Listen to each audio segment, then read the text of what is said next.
जिए लतीफ़, जिए शाह सचल स्वामी जी ॿोली, विसारे न छॾिजांइ। नओं न्यापो प्रोग्राम सां मां बीना श्रृंगी अव्हां जी ख़िदमत में हाज़ुर आहियां। सिंधु देस दिलेरनि जो, शह मीरनि जो, शह ज़ोरनि जो। सिंधु देस दिलेरनि जो, शह मीरनि जो, शह ज़ोरनि जो। हिते धरती सोना संग करे, हिते धरती सोना संग करे, हिते सावण सौ सौ रंग करे। सिंध देश जे अहिड़े दिलेर सदा हयात कमर शहबाज़ जो नओं न्यापो में ज़िक्र करे रहिया आहियूं, जंहिंजो जनम 13 अप्रैल 1938 ते सुहारी सिंध जे नवाबशाह शहर में थियो। ॾाढणी, लेखक, शाइर, ड्रामा निगार, कालम निगार, सदाकार, हिदायतकार, कंपेयर, समाज सुधारक, हर खेत्र में मुकमल। कमर शहबाज़ जो मथियों शेर संदसि शख़्सियत जी अकासी आहे। अदबी पूंजे ते सरसरी नज़र विझणु ज़रूरी आहे। अठों घर, ज़मीर जो मौत, कालम ऐं कहाणियूं, चंड रही थो दूर, शाइरी। कमर शहबाज़ जूं चूंड कहाणियूं, वाछड़ू ऐं लाट, ड्रामा। कमर शहबाज़ जा ड्रामा सिंध हुकूमत जे सकाफ़त खाते तरफ़ां छपराया विया आहिनि। हीअ किताबु जेको आहे सहेड़ींदड़ आहे सबीना शहबाज़ ईसाणी। ॿियो बि अदबी पोरियो शामिलु आहे। सिंध जे मामलनि ते संदसि कालम, ॼञ पराई वग़ैरह। कमर शहबाज़ सां जेको आहे कराचीअ में मुलाक़ात थी हुई सचल कांग्रेस में, ऐं उन्हनि जे अदब पढ़ण जो बि साहित्य जो मूंखे मौक़ो मिलियो ऐं मूं सां उन्हनि जी मुलाक़ात कराचीअ में थी हुई। इन बाद दिल्ली सेमिनार में उन्हनि सां ऐं शमशीरुल हैदरी सां मुलाक़ात ऐं यादगार कचहरियूं थियूं। पंहिंजे तरफ़ां तख़लीक़ी सरमाए जो नायाब तोहफ़ो बि उन्हनि ॾिनो हो मूंखे। कमर शहबाज़ जे अदब ते सिंध हिंद ऐं आलमी शोहरत याफ़्ता कहाणीकार जनाब अमर जलील फरमाए थो, मां कंहिं बि जनम में कमर जहिड़ी हिक बि कहाणी लिखी न सघंदुसि। मूंखे अदब जो सहरा झाॻणो पवंदो, पंहिंजी लाइ इज़हार जो नओं रस्तो तलाश करणो पवंदो, नई राह जी खोज लॻाइणी पवंदी, मूंखे जोग वठिणो पवंदो। इहे लफ़्ज़ अमर जलील जा कमर शहबाज़ जे बारे में। कमर शहबाज़ जी शाइरी ऐं संदसि शख़्सियत ऐं अदब ते राया बि असां तव्हां सां वंडींदासीं। कमर शहबाज़ ऐं शरीके हयात इरशाद कमर जे ख़ुशहाल कुटुंब में 4 धीअर, 1 पुटु शामिलु आहे। संदसि धीअ सबीना अदबी पूंजी ऐं संदसि शाइरी नओं न्यापो में असां सां वंडे रही आहे। मुंहिंजी ज़िंदगीअ जी वॾे में वॾी ख़्वाहिश इहा आहे त जेके कहाणियूं ऐं शाइरी अणे छपियल आहे पापा जी, उन्हनि खे मां किताबी सूरत ॾेई मार्केट में आणियां, ऐं इन खां अलावा जेके पुराणा किताब आहिनि जेके ॾाढा वैल्यूएबल आहिनि ऐं हाणे अवेलेबल बि न आहिनि मार्केट में, उन्हनि खे ॿीहर पब्लिश करायां। पापा जे ड्रामनि जो किताबु सकाफ़त खाते जे सहकार सां छपजी मार्केट में अची चुको आहे, ऐं ॿिया किताब पाइपलाइन में आहिनि जेकी कोशिशि कंदसि त जल्दी पब्लिश थी वञनि। बैत हुजनि या दोहा, गीत हुजनि या ग़ज़ल, नज़म हुजे या ग़ज़ल, कमर शहबाज़ जी शख़्सियत हर सिंफ़ में नज़र ईंदी आहे। हिकिड़ो नज़म थी पेश कयां, थोरो मुख़्तसिर करे, जंहिंजो उन्वान आहे उम्मीदुनि जो शहर। ही शहर बि कोई शहर आहे, हिते दर दर ॼण को दार आहे, हिते जीवत ॼण को यार आहे। ही शहर न मुंहिंजो शहर आहे, हिन शहर जी रस्म निराली आहे। हिते मारीअ जा वरलाप घुटिया, हिते मूमल जा महलात लुटिया, हिते मरियम ते इल्ज़ाम पिया, हिते सीता देवी वाक थिया। हिन शहर जी रस्म निराली आहे।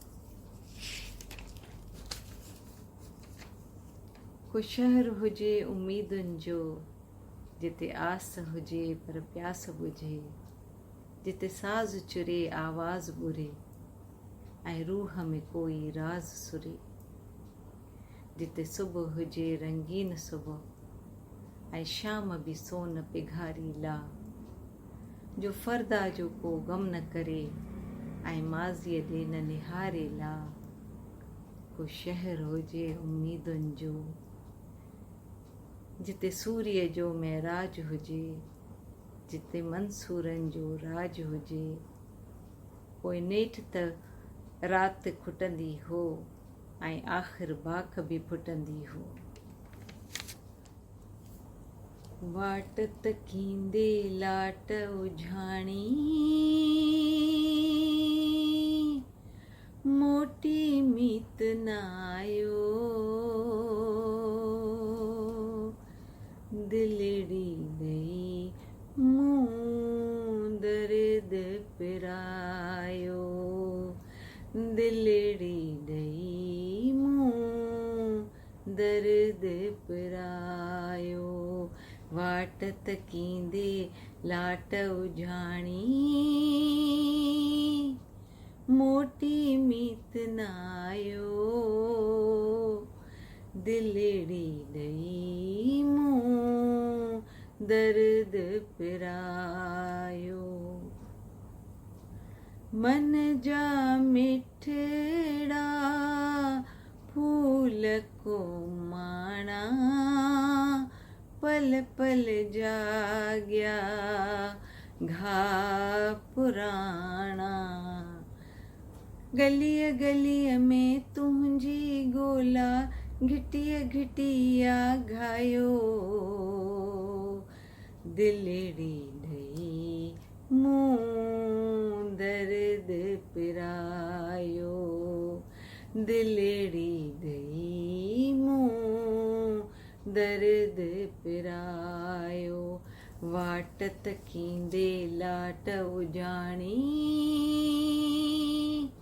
मोटी मीत न आयो, दिलड़ी ॾई मूं दर्द पिरायो। जागी जागी नेठ त बरसियूं, हाय निमाणियूं केॾियूं तरसियूं। जागी जागी नेठ त बरसियूं, हाय निमाणियूं केॾो तरसियूं। नीह बिनाही मींहं जी वरका, नेणनि नीर वहायो, दिलड़ी ॾई मूं दर्द पिरायो, दिलड़ी ॾई मूं दर्द पिरायो। वाट तकींदे लाट उझाणी, मोटी मीत न आयो, दिलड़ी ॾई मूं दर्द पिरायो, दिलड़ी ॾई मूं दर्द पिरायो। संदसि शाइरी जी उनवाननि ते नज़र कंदासीं त उन्हनि में मौसीक़ियत, रिदम, लय ऐं ताल नज़र ईंदो। जहिड़ो कि प्यार पखीअड़ो बणिजी आयो मुंहिंजे द्वार, छुलंदी छुलंदी चेर चिगी, जित रुञ रड़े, प्यार त नाहे पाछोलो, मूं गीत इहे ई ॻाता हुआ, सिंधू वहंदी रहंदी, मूंखे थोरी ॾात त ॾींहुं हा। कमर शहबाज़ खे धणीअ थोरी न बल्कि मतिस ॾात जे महर जा मींहं वसाया। हू फरमाए थो, को शहर हुजे उम्मीदुनि जो जिते आस हुजे पर प्यास बुझे, को शहर हुजे उम्मीदुनि जो जिते आस हुजे पर प्यास बुझे, जिते साज़ चुरे आवाज़ बुरे ऐं रूह में कोई राज़ सुरे। विसारे न छॾजांइ में संदसि यादगार तकरीर बंडे रहिया आहियूं। मुंहिंजो दिलि हीअ उन दौर जी ॻाल्हि आहे जॾहिं सिंधी अदब ते भरपूर बहार आई हुई ऐं संदसि अंग अंग महकी ऐं मुर्की उथियो। जॾहिं शाइरी तोड़े कहाणी पंहिंजी उरूज ते हुई, जॾहिं सिंधी लेखक विरहाङे जे सदमे मां ताज़ा ॿाहिरि निकिता हुआ, जॾहिं अयाज़ ऐं शमशेर ऐं तनवीर ऐं दिलगीर ऐं बरदा ऐं सरवेज शाइरी जो मोर्चो संभालियो हो, ऐं जमाल रब्बानी ऐं हफ़ीज़ ऐं महताब ऐं सुमेरा अफ़साने ते हावी हुआ, जॾहिं नई ज़िंदगी ऐं महराण जो हर परचो साझण ते दिलि चवंदी हुई। ऐं हीअ उन दौर जी ॻाल्हि आहे जॾहिं सिंधी नौजवान पंहिंजे वतन सां कफ़न जो वचन कयो हो ऐं ॾेह सां प्रीत खे पूॼा जो दर्जो ॾिनो हो, ऐं अखियुनि में बग़ावत जा शोला सजाए सिंध जे गलीअ गलीअ वाहण वसंदीअ में जागृता जी जोत जलाई हुई। ऐं हीअ उन दौर जी ॻाल्हि आहे जॾहिं सिंधी लेखकनि में शऊर जी पहिरीं चिणग दुखी हुई ऐं हुननि मुहबत खे इबादत जी माना पढ़ाई हुई ऐं ॿोलीअ ख़ातिर ॿोली सण लाइ सीनो साहे आग जे दरिया में ऐं हीअ उन दौर जी ॻाल्हि आहे जॾहिं शागिर्दनि रियासती ताक़तुनि सां मुहादो अटकायो हो ऐं लाकअप ऐं थाणा ऐं बंदी खाना जीए सिंध जे नारनि सां गूंजी उथिया हुआ ऐं तइलीमी इदारा मैदान जंग बणिजी चुका हुआ ऐं झंडा झूलिया हुआ ऐं गोलियूं गूंजियूं हुयूं ऐं धरती रेते रत सां रंगिजी वई। हा, हीअ 1955 जी ॻाल्हि आहे जॾहिं ॿोलीअ जी तहरीक ऐं मन्यूर जे ख़िलाफ़ पहिरीं आवाज़ उथियो ऐं तॾहिं नवाब शाह जे सिंधी अदबी संगत जे हफ़्तेवार गॾिजाणी में हिकु नौजवान पंहिंजो पहिरियों अफ़सानो इंदिरा जे उनवान सां पढ़ियो हो 1955। उन वक़्तु उन पाण खे जलील प्रेमी सॾायो हो ऐं अॼु उहो सामे अमर जलील जे हिसे सां मौजूदु आहे।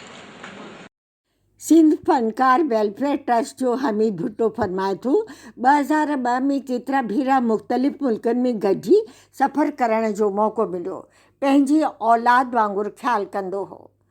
हू हिकु मुकमिल इंसान हो। सिंध वेलफेयर ट्रस्ट जे मुज़ाहिरनि में भरपूर शिरकत कई, जंहिं लाइ केतिरा भेरा खेसि भोगणो पियो। दुनिया जे सिंधियुनि खे गॾु करण लाइ सिंधी स्पीकिंग यूनियन जो अमल आंदो, जंहिंमें सदर कमर शहबाज़ ऐं ॿियनि उहिदेदारनि में शमशीरुल हैदरी, हुसैन हारून, ग़ुलाम नबी मोराई, सलीम मेमण, वली मोहम्मद रोशन, हमीद भुट्टो, रफ़ीक भुट्टो ऐं ॿिया शामिल हुआ। संदसि ख़्वाबु हो दुनिया जा सिंधी हिकु प्लेटफॉर्म ते गॾु थियनि। कमर शहबाज़ जा गीत मुख़्तलिफ़ फनकारनि ॻाता आहिनि।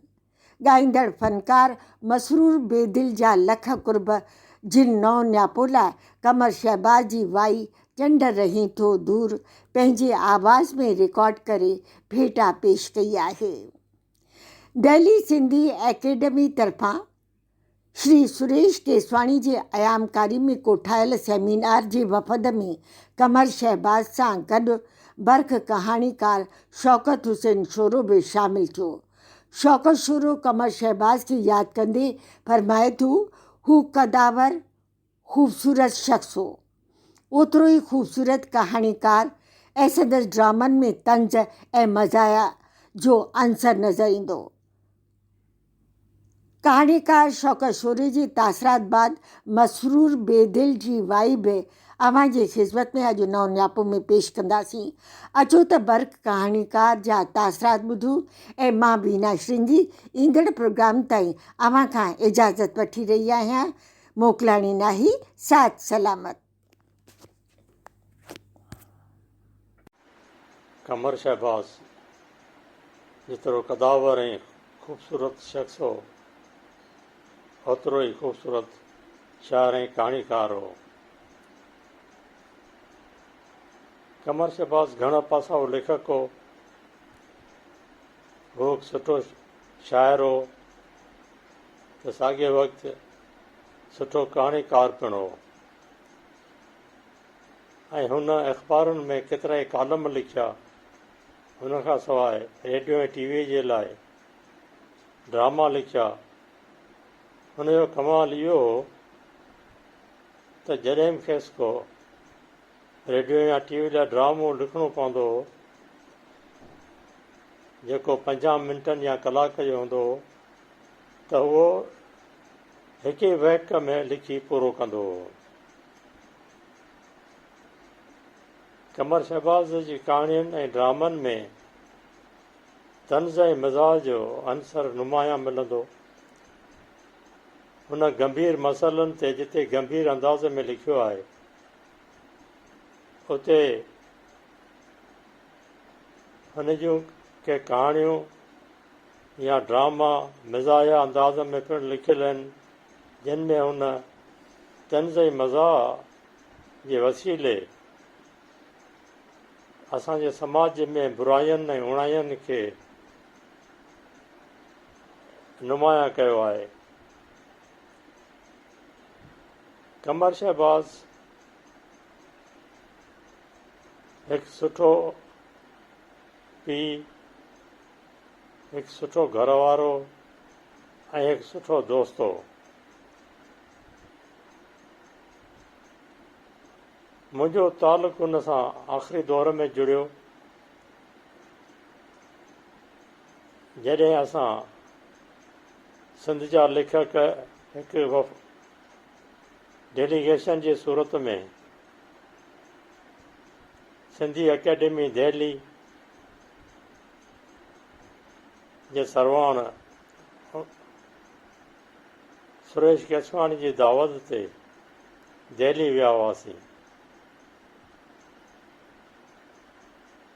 दिल्ली ऐं आगरे में असां जेको वक़्तु गुज़ारियो उन में असांजी हिक ॿिए सां वेझड़ाइप थी ऐं उहा दोस्ती में बदिलजी वई जेका आख़िर ताईं क़ाइमु रही। उन पहिरीं इंडिया यात्रा खां पोइ सिंधी अकेडमी तोड़े NCPSL जी दावत ते पोइ असां 3-4 भेरा इंडिया वियासीं ऐं उते बि हमेशह गॾु हूंदा हुआसीं। कमर शहबाज़ जो विछोड़ो सचुपचु त न रुॻो मुंहिंजे लाइ ज़ाती तौरु नहायत दुखदायक आहे पर साॻिए वक़्तु सिंधी अदब जे लाइ पिणु हिकु वॾो नुक़सानु आहे जंहिंजो पुरावो थियणु मुश्किल आहे।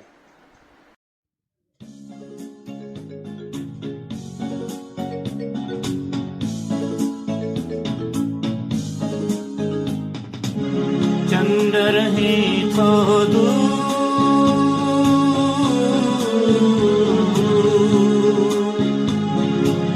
चंदर ही थो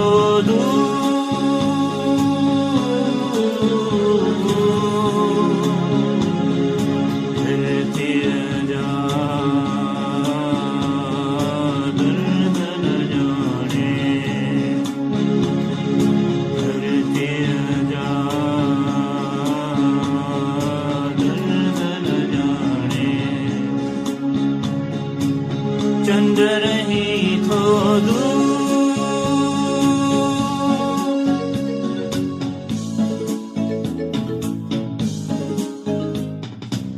हित हर आशा बांधी आहे बेवस मजबूर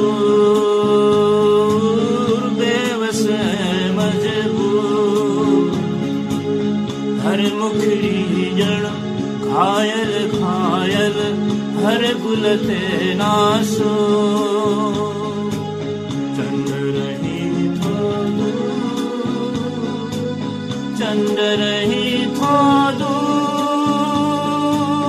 चंदर ही थो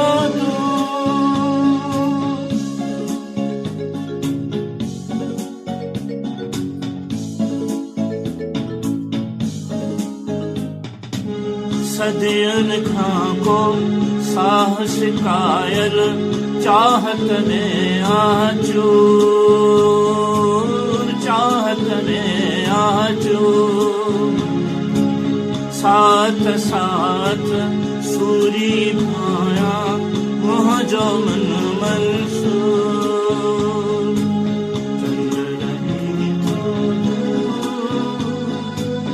चंद्र ही थो दूर धीर जा दर्शन जाने धरती जा दर्शन जाने चंद्र ही थो दूर